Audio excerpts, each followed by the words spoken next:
Mariam Sankara, bonjour. Bonjour. 34 ans après le crime, le procès des assassins présumés de votre mari s'ouvre ce lundi. Qu'est-ce que vous en attendez? Moi, j'attends que la justice soit rendue en toute transparence.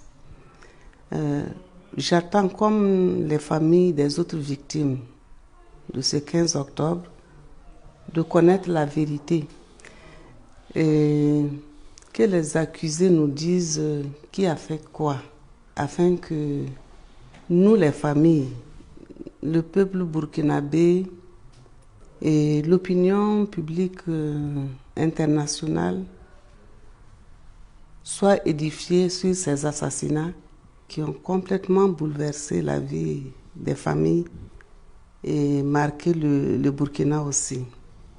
Je souhaite vraiment que ce procès ait lieu et qu'il serve d'exemple pour qu'on ne tue plus impunément au Burkina Faso et dans d'autres pays. Et il faut aussi que la culture de l'impunité et les violences politiques qui sévissent en Afrique, dans certains pays d'Afrique, malgré les démocraties de façade, il faut que ça s'arrête définitivement. Et est-ce que vous y serez physiquement ce lundi matin au tribunal militaire de Ouagadougou? Oui, lundi matin, je serai au tribunal. La famille Sankara y sera. Je serai là avec d'autres membres de la famille. Oui, parce que vous tenez à montrer par votre présence l'intérêt que vous portez à ce procès. Oui, que cette justice, je l'attends et que la famille de Sankara l'attend. Et les familles des autres victimes de 15 octobre-là veulent connaître, nous voulons connaître la vérité. Alors, qui a fait quoi c'est votre expression. Qui a fait quoi le 15 octobre 1987 à Ouagadougou? Le juge d'instruction chargé du dossier a auditionné ces derniers mois un certain nombre de témoins, notamment Moussa Diallo, l'ancien aide de camp de votre mari. Est-ce que vous êtes plutôt satisfaite ou plutôt déçue par le travail du juge?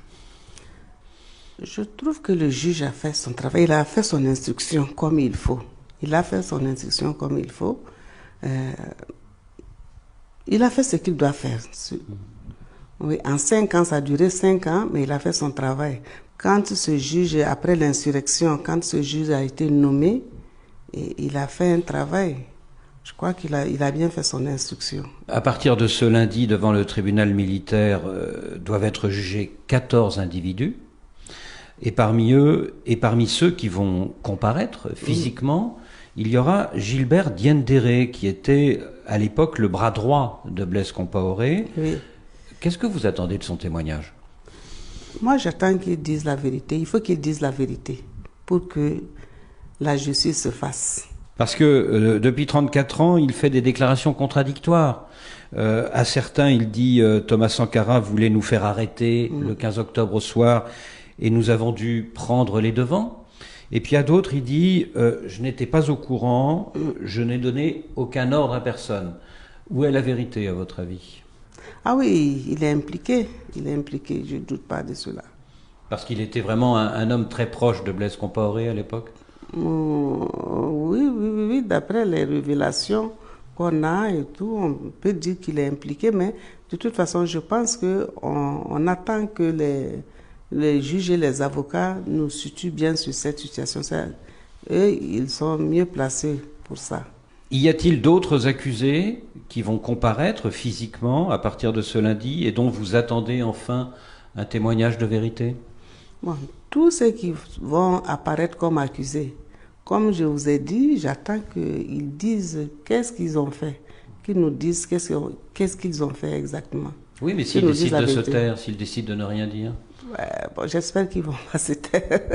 J'espère qu'ils ne vont pas se taire. Vous pensez à Jean-Pierre Palme, par exemple? Moi, je pense que toutes ces personnes doivent parler.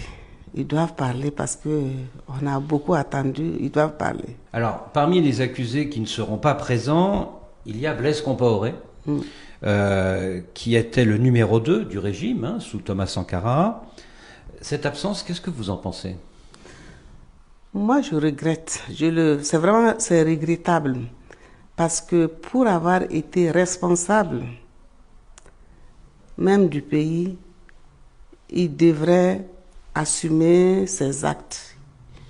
Il doit assumer ses actes parce que fuir, ça ne résout pas les problèmes. Il va fuir pendant combien de temps?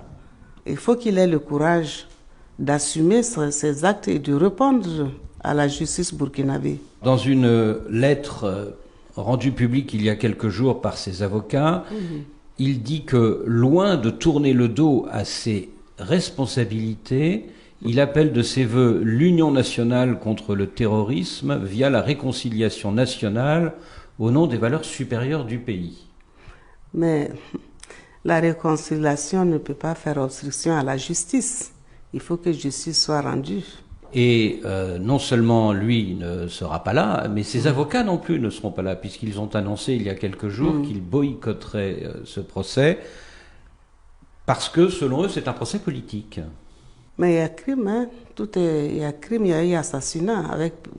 On peut croire même que assassinat avec préméditation. Donc, c'est un procès criminel. Si Blaise Compaoré se rend au tribunal, il sait qu'il sera aussitôt arrêté. Du coup, est-ce qu'il n'est pas assez logique qu'il refuse de comparaître? Moi, je pense que toute personne doit avoir le courage, surtout lui qui a été un président. Il ne devrait pas fuir, avoir peur, il faut assumer ses actes. Il faut qu'il ait le courage. Est-ce que vous pensez qu'il y a une certaine lâcheté de sa part? Tout laisse croire que ne pas répondre, changer de nationalité, essayer de se dérober, c'est pas... Qu'est-ce que vous voulez que je dise? Je pense que c'est pas courageux. Ce n'est pas courageux. Alors il a contribué à mettre ces juridictions aussi en place. Hein. Il n'a pas le courage de venir assister, de faire face à la juridiction de son pays. C'est pas courageux. Alors depuis 7 ans, Blaise Compaoré vit en exil en Côte d'Ivoire, où il bénéficie de l'hospitalité du président Alassane Ouattara. Qu'est-ce que vous inspire cette bienveillance de la Côte d'Ivoire à son égard? D'abord, le Burkina et la Côte d'Ivoire sont deux pays frères. Je pense que la Côte d'Ivoire, quand même, ne devrait pas recevoir sur son sol quelqu'un qui est recherché par la justice. Surtout que quand on sait que cette personne a été un responsable. Mais faire cela, c'est quand même une manière de favoriser l'impunité aussi des citoyens. Autre accusé absent, Hyacinthe Kafando, le chef présumé du commando qui a tué votre mari. Est-ce lui aussi un homme dont vous attendez qu'un jour il parle? Oui, ils doivent parler, même s'il fuit, il doit parler, mais il doit parler, parce que surtout qu'il est présumé être tout ce qu'on lui attribue. Il faut qu'il parle un jour. De toute façon, ce procès va se faire, même si ça se fait par coutumance pour eux, mais un jour ou l'autre, il faut bien qu'il rentre dans le pays. Alors, lui aussi, Hyacinthe Kafando est sans doute réfugié en Côte d'Ivoire. Est-ce que les autorités ivoiriennes pourraient faire plus pour que Blaise Compaoré et Hyacinthe Kafando acceptent de comparaître? Je ne sais pas. Qu'est-ce qu'il peut faire? Je ne sais pas. Il devrait quand même les laisser aller.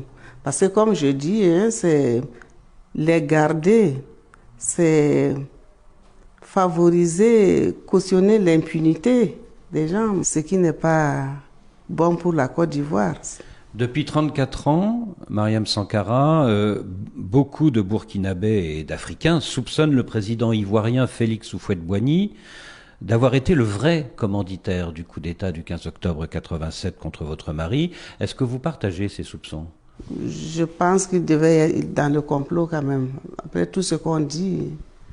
Parce que vous savez que la politique qui se passait au Burkina, la révolution n'était pas appréciée par beaucoup de pays aux alentours. Donc beaucoup de choses étaient faites pour déstabiliser le régime. Je ne peux pas dire qu'il n'y est pas pour quelque chose. Mais on attend que la justice, on souhaiterait en tout cas, je souhaiterais que la justice le prouve. justement. Alors depuis 34 ans, beaucoup se demandent également si le président français de l'époque, François Mitterrand, qui était un homme très proche de Félix Houphouët-Boigny, n'a pas trempé dans le complot. Quelle est votre conviction à ce sujet? C'est dans ce sens même que on a demandé la déclassification des dossiers classés secret défense. Bon, à ma connaissance, je pense que cette partie de l'instruction n'est pas encore finie. Donc on espère qu'on saura, peut-être qu'on ne le saura pas tout de suite, mais qu'un jour, on saura où était la responsabilité de la France, de la Côte d'Ivoire, et puis bon, d'autres personnes à l'extérieur du Burkina.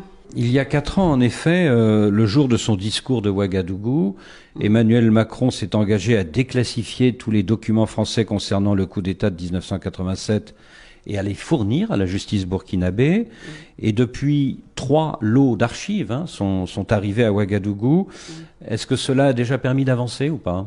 Je suppose qu'il y a certaines choses, il doit y avoir certaines informations dedans qui ont été utiles. Et on sait par les révélations de l'ancien aide de camp Moussa Diallo que Blaise Compaoré et Jean-Pierre Palme étaient sur écoute avant le 15 octobre 87. Or, le lendemain de l'attentat, de bonnes sources, on apprend que plusieurs spécialistes français ont débarqué à Ouagadougou pour effacer ces écoutes téléphoniques, pour donc disculper les éventuels auteurs du coup. Qu'est-ce que cela vous inspire? Oui, c'est un cours d'instruction, donc je ne peux pas, voilà, je peux pas me prononcer dessus. Ce sont les avocats qui sont les mieux placés pour répondre à cette question. Alors, c'est vrai, à l'époque, les rapports Mitterrand-Sankara n'étaient pas très bons. Mais pensez-vous que l'ancien président français aurait pu aller jusqu'à participer à une opération d'assassinat de votre mari? Moi, je ne peux pas répondre à ces questions parce que comme les enquêtes ne sont pas finies, c'est-à-dire que je vais rester dans l'attente comme tout le monde. Mais vous n'excluez pas que les Français aient participé au complot, hein? Ben oui, ça, on attend que ce soit dit. Bon, on pense que quand même la France n'est pas neutre. Pour le président burkinabé d'aujourd'hui, Roch Marc Christian Kaboré, la priorité de son deuxième mandat, c'est la réconciliation. Et pour cela, il va organiser l'année prochaine un grand forum.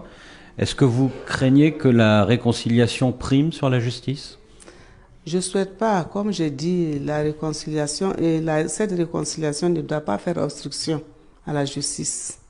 En tout cas, l'important pour moi, il faut que la justice soit rendue. Il faut que la justice soit rendue avant toute forme d'entente, de réconciliation. Il faut que la justice soit d'abord rendue. Est-ce que vous craignez un procès qui ne serve à rien, sinon à purger le passé pour justifier l'an prochain un éventuel retour en toute impunité de Blaise Compaoré à Ouagadougou? Ben, c'est possible. C'est pourquoi je souhaite que cette justice soit rendue avec transparence. Et je ne souhaite pas que ce soit un procès qui soit fait pour la forme, pour réhabiliter qui que ce soit. Non. Je pense que les Burkinabés attendent, une bonne partie des Burkinabés attendent la vérité, attendent la vraie justice. Mariam Sankara, c'est ma dernière question. Voilà 34 ans que vous attendez la vérité. Est-ce que vous pensez que le temps a déjà tout effacé, que c'est fichu, ou est-ce que vous pensez au contraire qu'on peut encore connaître la vérité? On peut encore connaître la vérité. On peut encore connaître parce que moi je fais confiance à la justice qu'ils ont fait un travail. Mais si on a fixé cette date du 11 octobre, ben je pense que les conditions sont réunies pour qu'on aille à la vérité. Je vais croire et espérer. Et je compte sur les Burkinabés, sur l'opinion mondiale pour que on nous soutienne encore dans cette justice afin que ce ne soit pas une justice de façade, que ce soit une vraie justice faite en toute transparence pour que la vérité éclate. J'espère, je souhaite. Pour vos enfants? Et pour mes enfants, pour ma famille, pour les Burkinabés. Nous attendons que la vraie justice soit rendu. Mariam Sankara, merci. Je vous en prie, merci.